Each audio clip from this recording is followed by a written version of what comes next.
Assalamualaikum warahmatullahi wabarakatuh. Waalaikumsalam warahmatullahi wabarakatuh. Siap semuanya. Siap, Bu. Apa hari ini? Sehat, Bu. Jangan kita absen terlebih dahulu ya. Baik, Bu. Afrida Rianti Dewi, Hadir, Bu. Lutfi Eka Maulani, Hadir, Bu. Albi Hoyrul Munawar. Hadir, Bu. Baik, hari ini kita bertemu kembali di mata kuliah Pemegraya ya. Ya. Kita akan membahas dengan subbahasan yaitu pendaftaran tanah.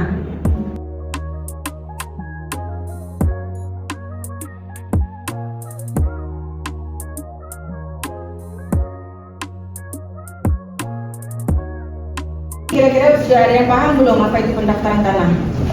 Coba ada yang bisa menyebutkan? Ada yang bisa menjelaskan sedikit mengenai gambaran dari video pembelajaran tadi? Oke, Bu.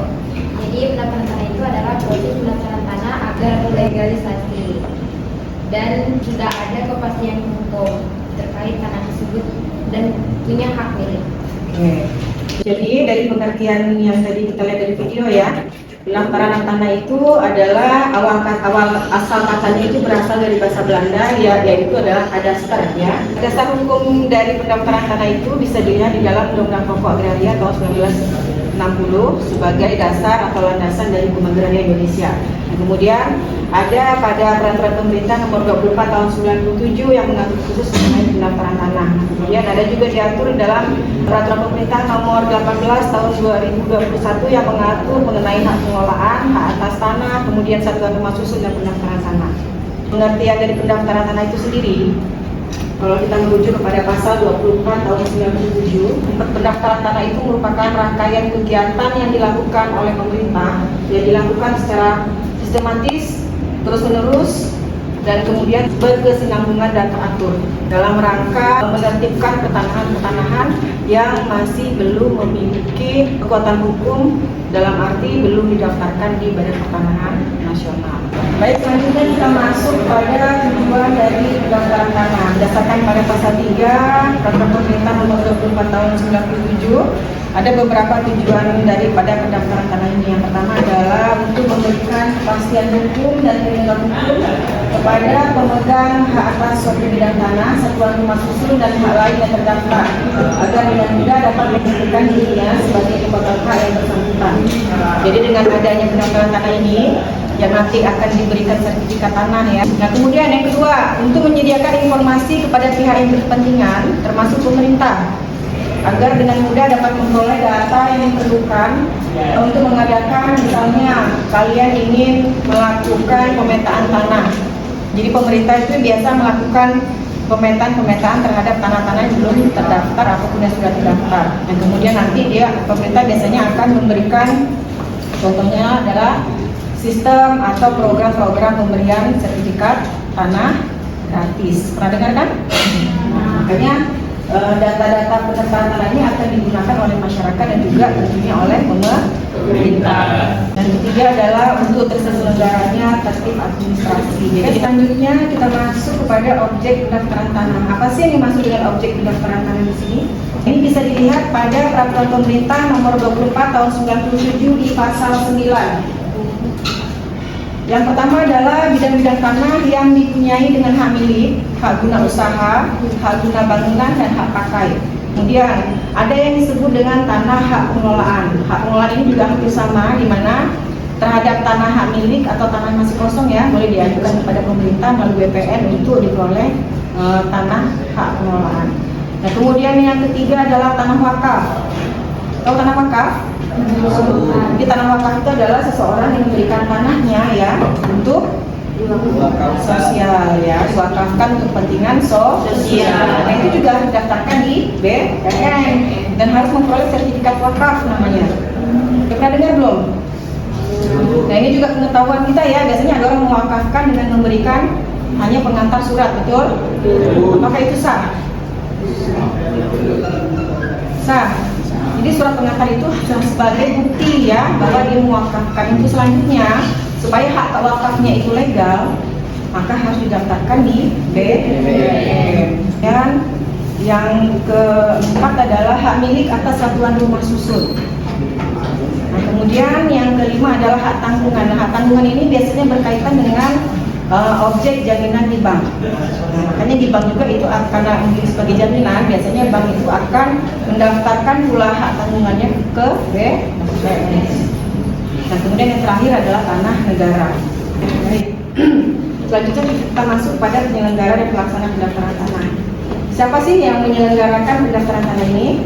Badan Pertanahan Nasional. Oke, baik. Jadi Badan Pertanahan Nasional di sini sebagai perwakilan dari pemerintah. Nah, dalam tugasnya ini tertuang di dalam pasal 5 dari Peraturan Pemerintah Nomor 24 Tahun 97.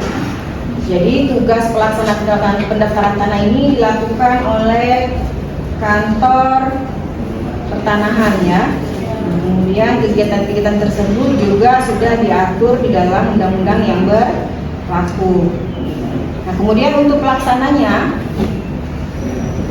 pendaftaran tanah ini, nah itu dilakukan oleh kepala BPN yang berada di masing-masing provinsi. Ya. Kemudian tugasnya juga dalam pelaksanaan pendaftaran tanah ini biasanya dibantu oleh pejabat-pejabat lain. Salah satunya adalah PPAT. Tahu PPAT?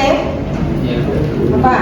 Pejabat pembuat akta tanah. Jadi pejabat pembuat akta tanah itu adalah pejabat yang berhak ya melakukan proses yang berkaitan dengan peralihan hak atas tanah. Contohnya kalau kalian mau balik nama ya, menjual beli dari atas nama satu orang ke orang lain. Keduanya kalau kalian mau mendaftarkan peta pertanahan pertama kali, nah boleh silahkan melakukan bantuan dengan PPAT. Nah kemudian kedua, selain PPAT ada juga pejabat lain yang biasanya diperbolehkan untuk melaksanakan pendaftaran tanah. Salah satu contohnya adalah pejabat pembuat akta ikrar wakaf. Benar tadi? Belum. Itu biasanya ya, jadi itu biasanya ada di KUA ya. Nah, jadi boleh kita mengajukan pejabat ikrar wakaf namanya. Jadi masing-masing tergantung dari kepentingan kalian apa. Karena kalau untuk wakaf itu agak berbeda dia. Ke PPAT pun harus punya PPAT yang harus punya keahlian atau sertifikasi sebagai pejabat ikrar wakaf.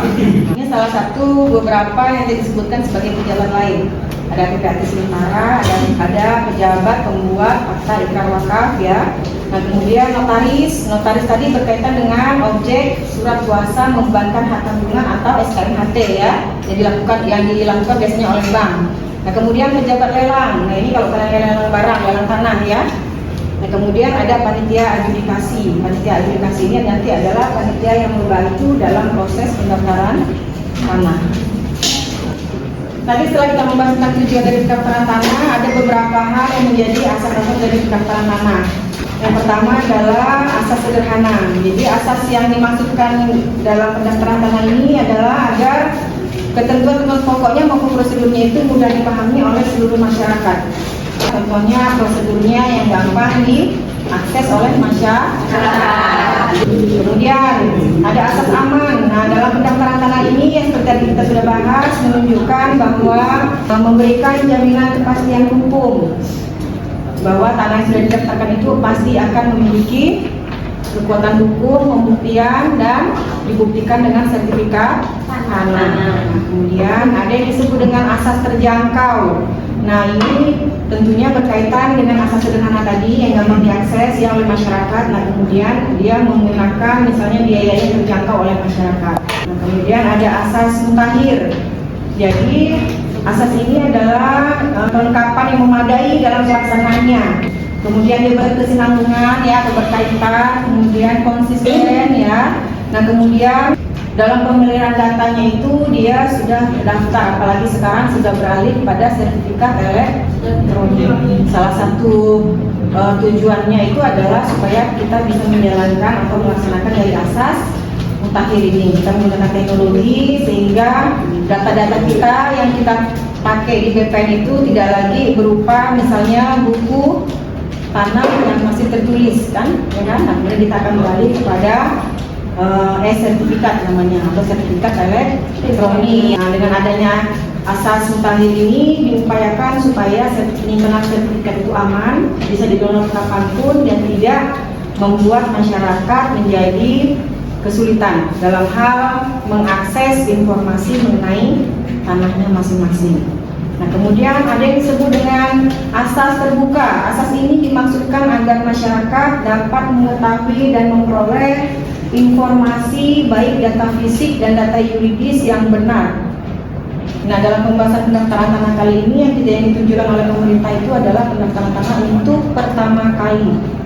Misalnya, tanah tersebut belum sama sekali pernah didaftarkan atau belum memiliki sertifikat tanah. Nah, biasanya dia masih berupa surat keterangan bilik atau SKT, surat keterangan tanah ya. Nah, pendaftaran tanah ini yang pertama kali ya, ada dua, ada yang disebut dengan pendaftaran tanah secara sistematik.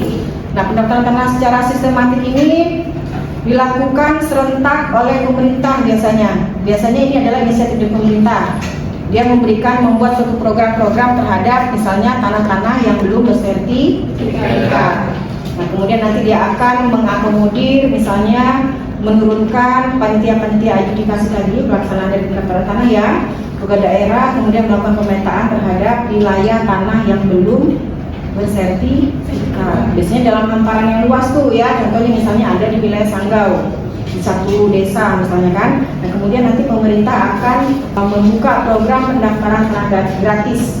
Nah, kemudian nanti akan diberikan sertifikat gratis ya. Pernah dengar kan?